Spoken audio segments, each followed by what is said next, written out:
This program is brought to you by Emory University.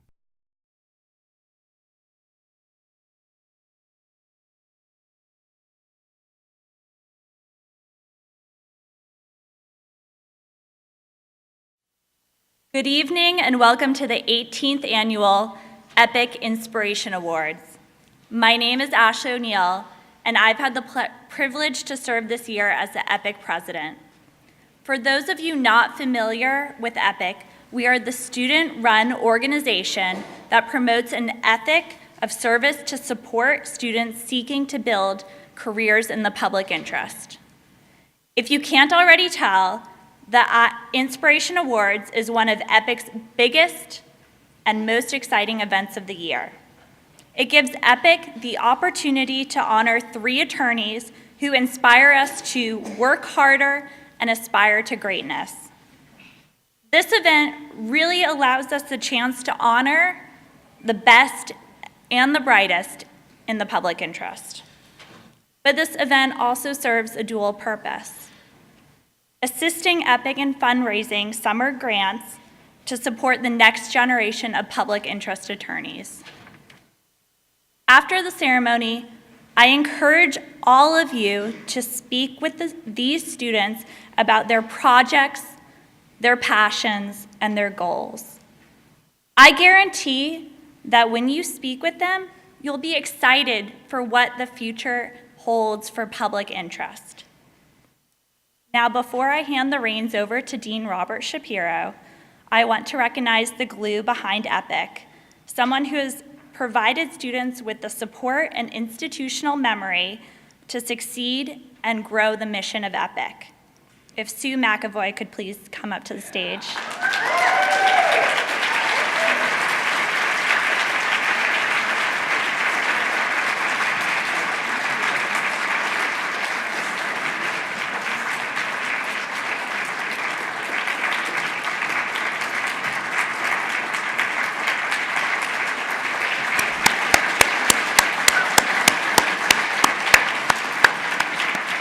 Stop clapping because they only gave me 3 minutes and I have a lot to say about Rachel. It gives me great pleasure tonight to present the Outstanding 3L Commitment to Public Service Award.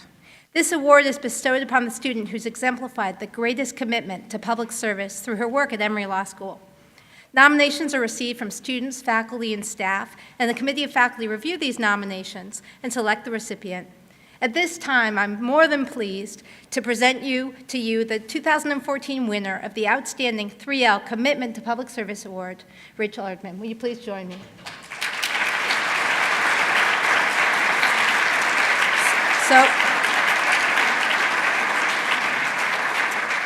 Rachel brings to the legal profession and the Emory community a unique combination of determination, perseverance, a sense of humor, creativity, intelligence, and a deep sense of caring for those most in need of talented advocacy. She has thrown her heart and her mind into the creation and growth of the Emory Law Volunteer Clinic for Veterans. She's been an organizing force and a catalyst for student volunteer efforts and has been instrumental in bringing together many different constituencies in support of the clinic. Always thoughtful and forward-thinking, Rachel has worked on reaching the veteran community, assessing their needs and the ways in which their needs can be better served through legal advocacy. She has responded with efforts to build not just a legal support team, but a much broader community response to the plight of many veterans, particularly those facing mental illness and homelessness. Rachel is now indeed undertaking a special study of veteran homelessness. Those who have worked with her in the clinic tell me that her good cheer, focus, and intelligence have been a bedrock of the clinic since its inception, and we all hope that she will stay involved in some way in the years to come. She has, of course, mapped out a plan for the continuation of the clinic in years to come, indeed in decades to come. In addition to Rachel's work with the clinic, it's not she does more, she's been busy writing amicus briefs and serving as the Deputy Executive Director of the Emory Law Student Supreme Court Advocacy Project. Indeed, a brief she co-wrote won a unanimous decision for her client that exculpated a man who was unfairly targeted by a bank in a bankruptcy proceeding. Rachel can move easily between galvanizing student support for homeless veterans, working on the patenting of obscure biochemical inventions, and working as an entrepreneur in motorcycle repair. She can even help you if you find yourself in need of emergency cave rescue. Good person to know. Advocacy for Rachel is a deep and far-reaching thing.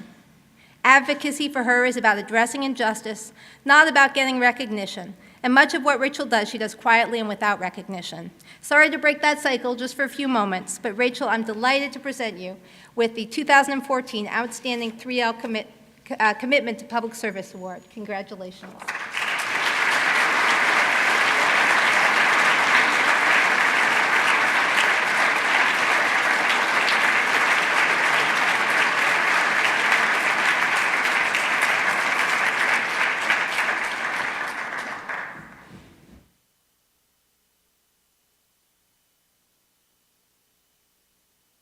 Good evening. It is my honor to present an award to Rachel Epps Spears. I first met Rachel 8 years ago when both of our organizations were still in their infancy. I'd moved from corporate America and was pretty much clueless about everything in the nonprofit arena. Fortunately for me, Rachel and Pro Bono Partnership of Atlanta were there to help. Rachel and her staff have always been great to work with. They are professional, personable, and knowledgeable.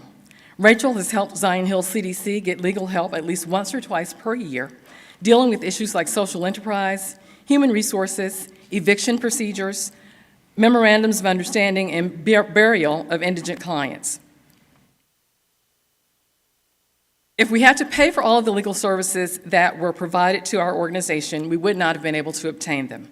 The dollars saved and the information and documentation provided has enabled Zion Hill CDC to provide rental and utility assistance for more than 2,000 families and to ensure that more than 38 women aged 55 and over that have experienced chronic homelessness now have a safe place to lay their heads and, more importantly, a place to call home. It is not at all a stretch to say that a portion of the success of the Zion Hill CDC and many other nonprofit organizations in Metro Atlanta can be directly attributed to Rachel and her continued devotion to her work. As an executive director, I understand that Rachel doesn't make it all happen alone, but I also know that most organizations rise and fall based on the character and commitment of the leader. Rachel is hardworking and diligent, and she does it all with great humility. Rachel, though your work may be unsung, it is definitely not unappreciated. There's much more that I can say about her, but since this is her opportunity to shine, and since I received 457 phone calls and emails that are about this evening, letting me know that I had a time limit, I want to just close by saying that anybody that can get lawyers to do pro bono work is all right with me. Therefore, it is not only my honor, but also my plum-pleasing pleasure to present the award for unsung dedication to those most in need to Rachel Epps Spears.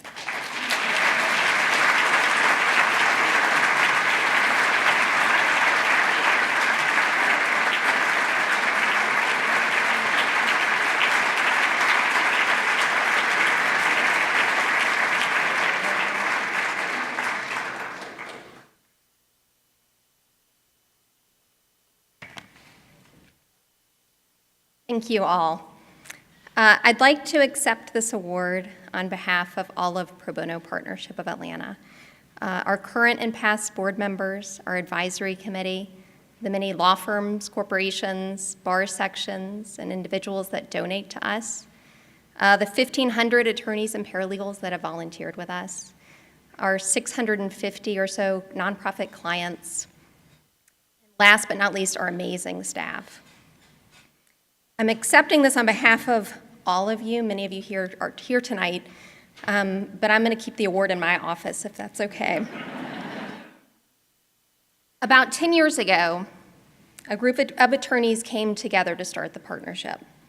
They did so believing that every attorney can do pro bono work, and given the right opportunity, will do pro bono work.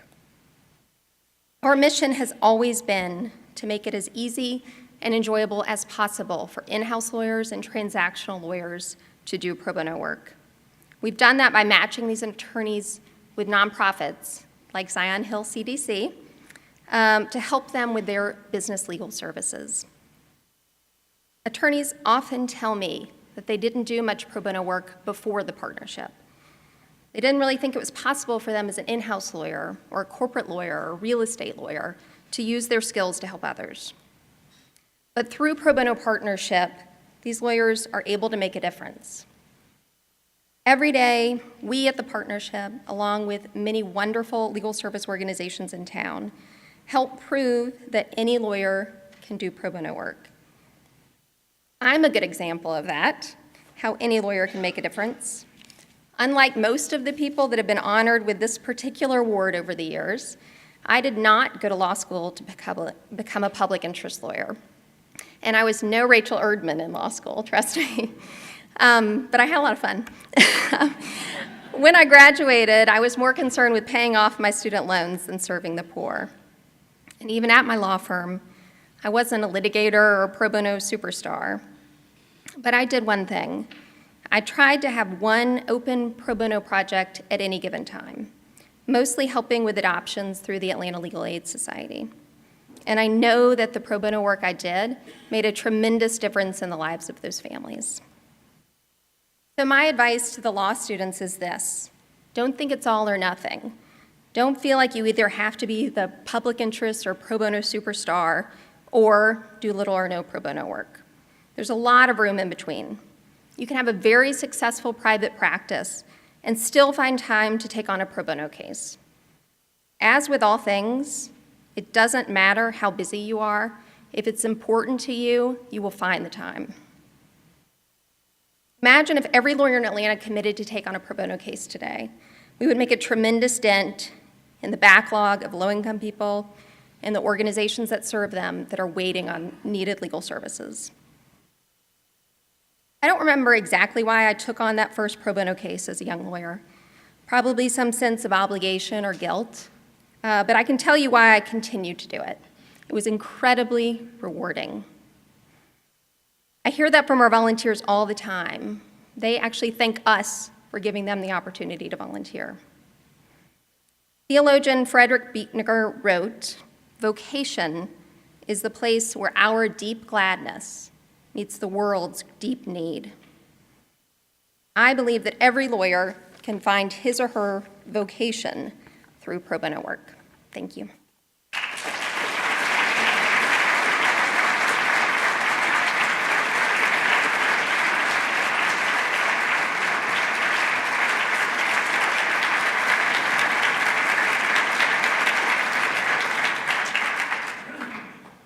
So the time is the mid-1950s.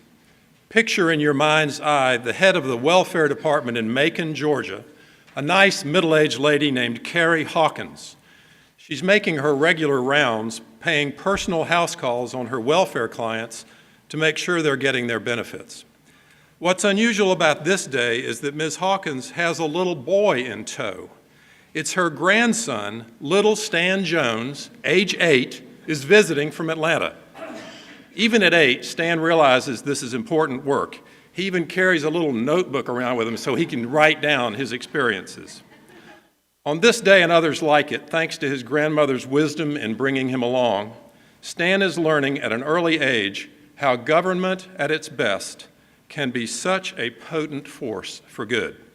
On this occasion, it does so at a local grassroots level, tending to some of Macon's neediest families. Fast forward a few years, another image.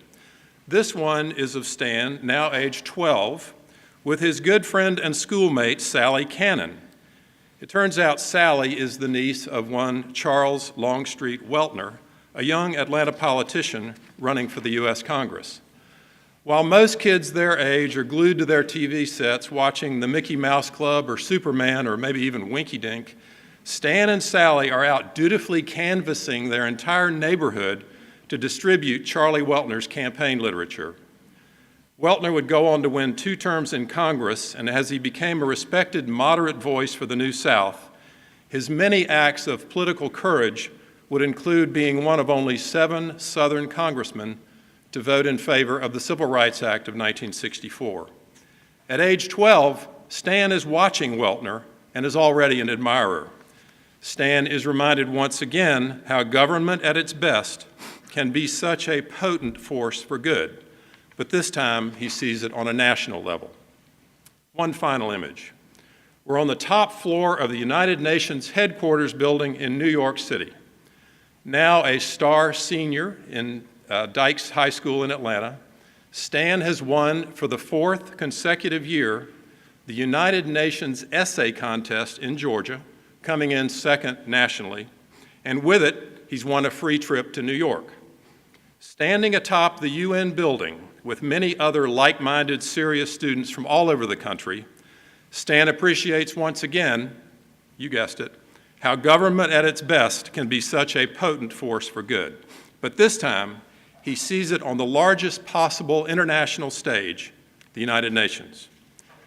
With life experiences like these, it's no wonder Stan Jones would go on to compile the extraordinary professional resume which is summarized in your written program. From the Rhodes Scholarship to working in the Carter White House to the co-founding of Project Interconnections, it turns out government in the public interest is in his DNA, especially when it comes to protecting the rights of the homeless and citizens suffering from mental illness.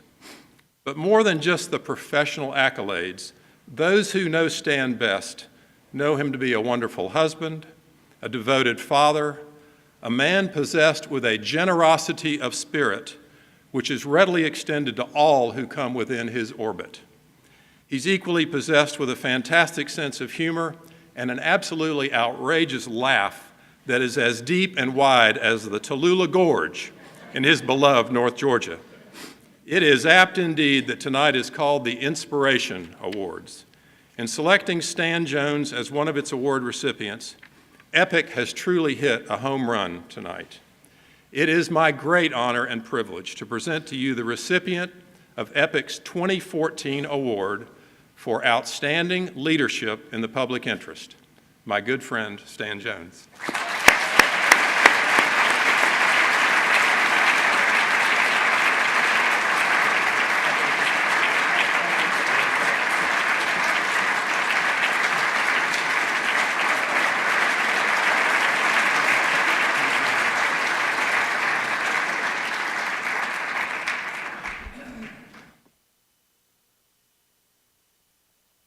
Well, I'm really not sure there's much left to say. About 50% of that was true. I particularly want to thank Joanne Jung for nominating me for this honor tonight. I was very flattered and surprised. It's very special when somebody outside your family takes notice of what you're doing. As far as I can tell, this is better than attending your own funeral. So far as I currently know. An unexpected nomination invites you to think about how you've spent your professional life and what's really important. Sue told me to be short. I can do that. I was kind of worried about what to say. My wife Bobby and I were discussing it last night, and she chided me, said, "Sweetie, you're a political and history junkie. Claim it." So my view of my life in 300 seconds. I'm down to 240 now. How'd this happen? It's somewhere between just lucky, I guess, and I can't say no. The lucky part is my parents. Good DNA, as Judd said. They taught me and my brother that service for a purpose matters. My mom was irreverent and witty. My dad was a generous caretaker with a deep, raunchy sense of humor to which Judd referred, and a rather reserved philosophical brooding. They both read Reinhold Niebuhr. So did my other mentors, Jimmy and Rosalind Carter, the other lucky part. The purpose of politics is to bring justice to an unjust world, Niebuhr wrote. Not just power, nor gain, nor ambition, nor legacy, but also service. FDR saved my families in another era, in a different era, in an era before and after World War II when we believed more in the possibilities of government and we understood finance from Keynes and people of that sort. One grandmother took me to casework, as judges described. The other counted votes in a small Democratic town in northern Alabama. You'll know why. She counted them regularly, and she would tell me, "I threw out every other Republican ballot." I knew John. He must have voted twice. I am a Southerner. I love football and barbecue and bourbon. I'm a bit of a romantic, but I abhor our racist legacy. I grew up in the South when people knew that everything was about race. I abhor the intellectual, emotional, and economic poverty that results from that. So now I can celebrate the successes of our next generation who are better than we were. I celebrate when the half-black, half-white fans who almost know each other swarm at the Falcons games. To me, it's the epitome of some of Atlanta, that a mixed audience celebrates this together. I love it when LBJ learned enough about baseball to go sit with Senator Russell from Georgia, who always went to watch the Washington Senators. He was a lonely person. LBJ knew how to court him, and then LBJ outfoxed the Russell filibuster to pass the civil rights bill that Charlie Weltner voted for. When I was 22, I went to the world's largest asylum at Central State Hospital in Milledgeville. I was working then on the first mental health commission that I served with. It was down from 12,000 beds to 8,000 because of a mental health commission in 1959 that another lawyer in Atlanta, John Moore at Alston, had chaired. He had investigated the illegal surgeries on the patients there. Jack Nelson won a Pulitzer Prize for writing about that. This is a legacy that came to me. Jamie Mackey, one of the great other Southern congressmen, a legacy of this university and this law school, was on that commission also. This may have been staged because the hospital wanted more money, but the first time I went in, there were people naked on mattresses on the floor. I knew then that things could be better. I knew that people were supposed to be served closer to their homes. I knew that this public good could be done by partnership in communities, in community-based services. I knew that most patients were not dangerous. They were not doomed. They were just mostly scared, and their minds didn't work quite the same as others. Mine mostly worked okay, despite the humor. But my heart went out to folks whose minds didn't work as well as I had been graced to receive. From then on, I just couldn't say no. That's the couldn't say no part. How does one fix these things? I believe that government matters. I was in a scholarship interview right after college, was talking about, this is 1974, about national health insurance. We just passed Medicare and Medicaid. We need national health insurance. It's a right, not a privilege. Well, it only took 45 years. It's not right yet. But I believe that government matters. For me, politics is the intersection in our communities of history, economics, sociology, and values. It matters not just about the public goods of foreign affairs or war or public safety, the consensus ones that we think we should support. These are all vital, but it also regulates commerce. It affects social policy. It argues and affirms our values. It supports science.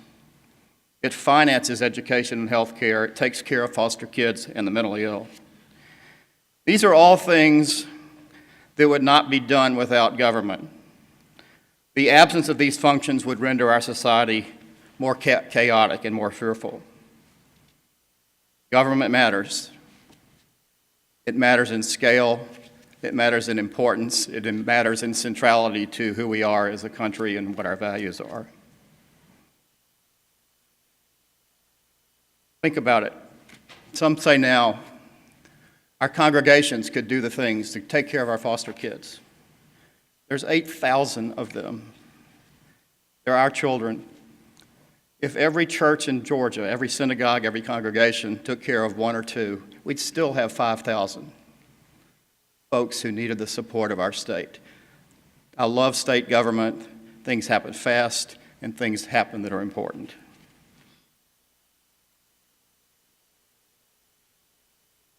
The origin of service for me happened almost before I became aware.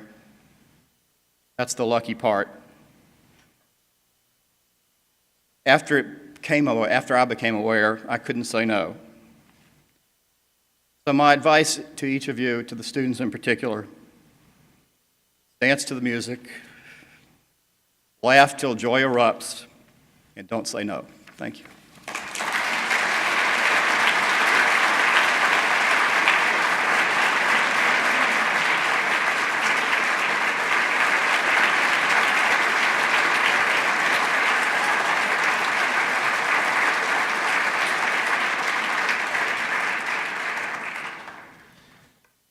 That was formidable. Thank you so much, San.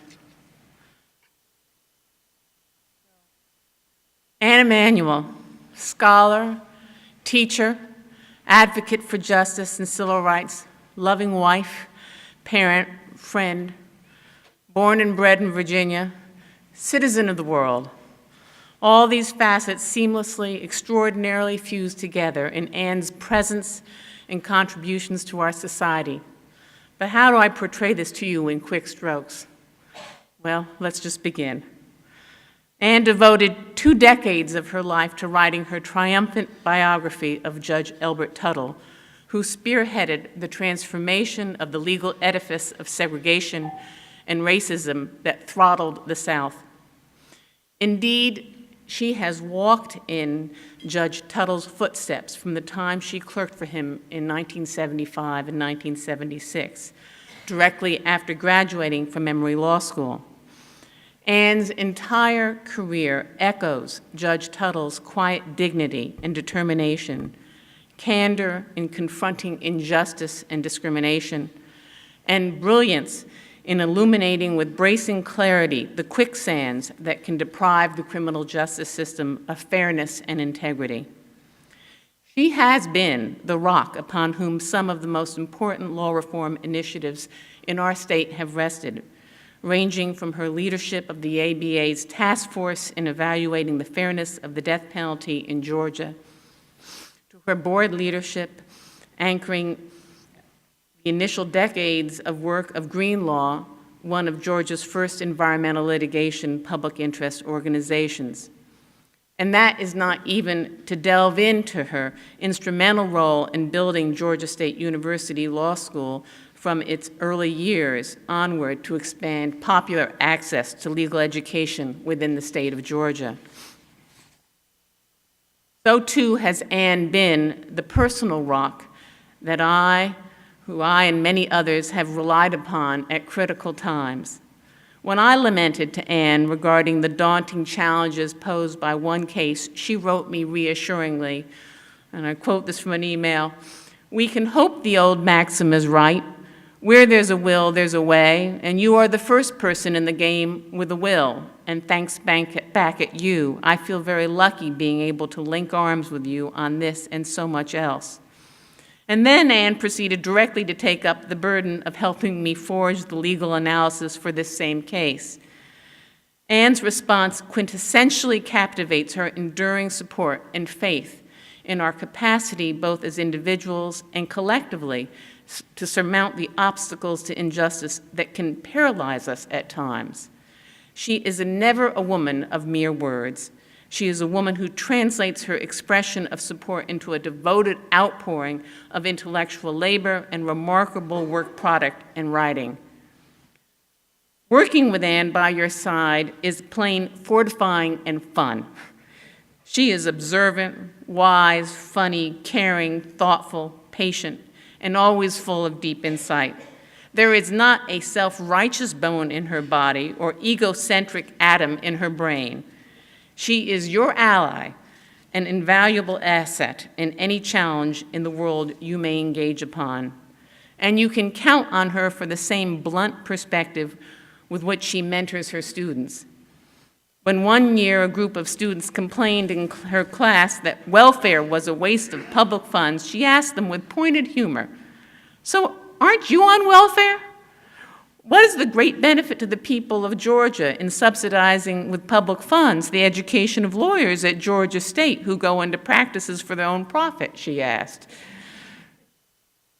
Yet Anne is a believer in lawyers and the legal process. She shows us by example how we can embrace the world by expanding our own frontiers as lawyers, judges, or legal scholars. Through her teaching, her writing, her leadership, Anne urges us at least sometime in our lives to walk in the footsteps of justice. Anne Emanuel, indeed, is a woman who sets the platinum role standard for what it means to live a life infused with humanism and dedicated to the ideals of equal justice under law and fairness. She is a continuing inspiration to her students, colleagues, and community at large. So I am thrilled and honored tonight to give her Emory University Law School's 2014 award for lifetime commitment to public service.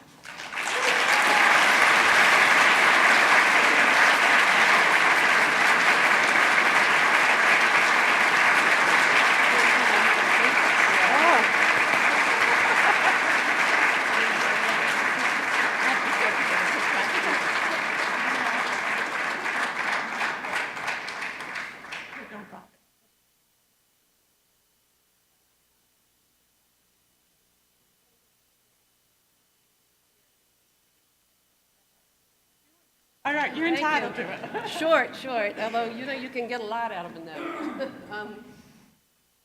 Lifetime commitment. I was glad it was commitment.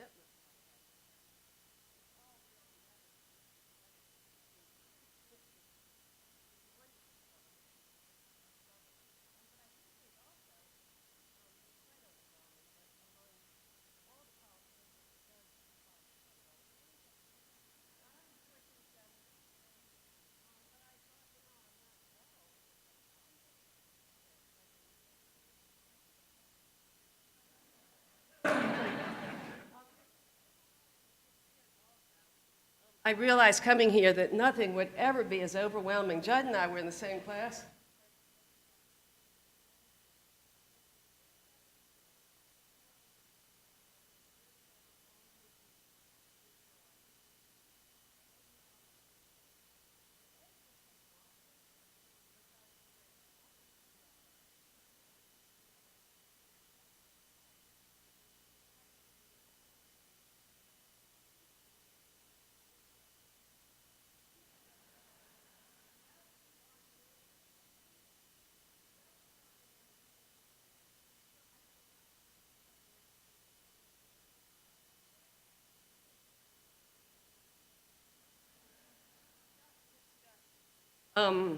History. But about public interest, the story I'm going to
I think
so.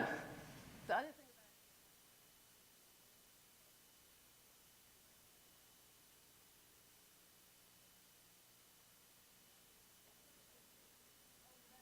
advice. Here's my advice. Do what you can when you can.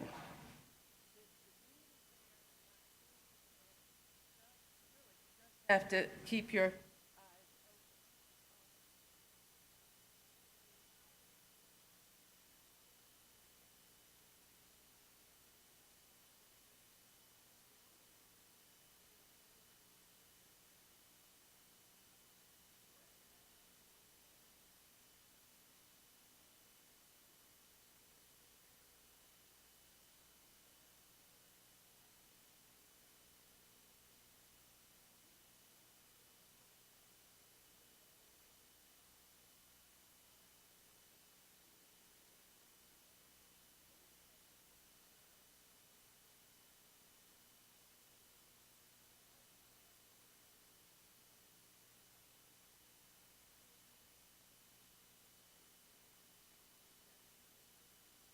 still true. So do what you can when you can. Keep your eyes open. Do not wait for a big thing for two reasons. You never know when it's going to be.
Don't want to wait for a win, and my metaphor.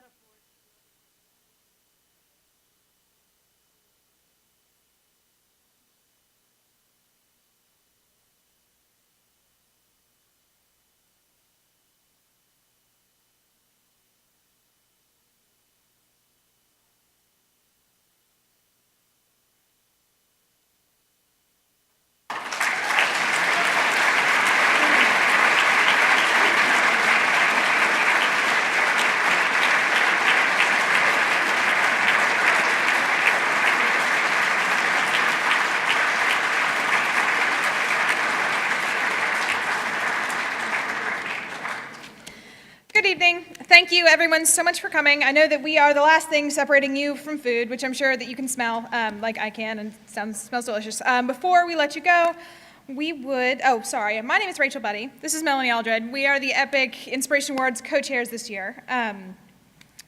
So before we leave, we'd like to include a few very important thank yous. We'd like to thank the people and organizations that have donated full grants for us this year.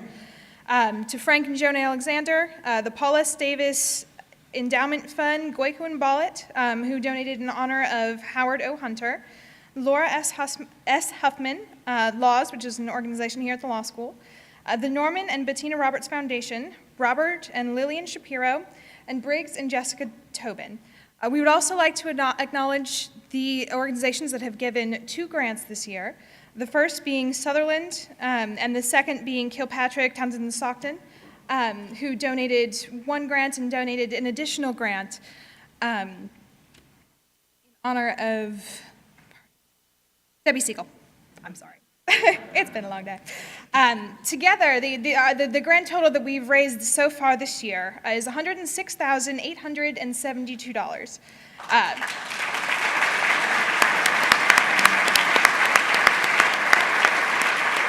So we thank you all very much for your generosity. We would also like to thank the many people at Emory who have made this event possible, and we extend our thanks to our fabulous caterers this evening, Avalon Catering, Bada Bing Catering, Low Country Barbecue, Emory Catering, Nicole's Events, and Saba. They've donated both their food and their time for us this evening. So on that note, please join us outside in Hunter Atrium for our reception.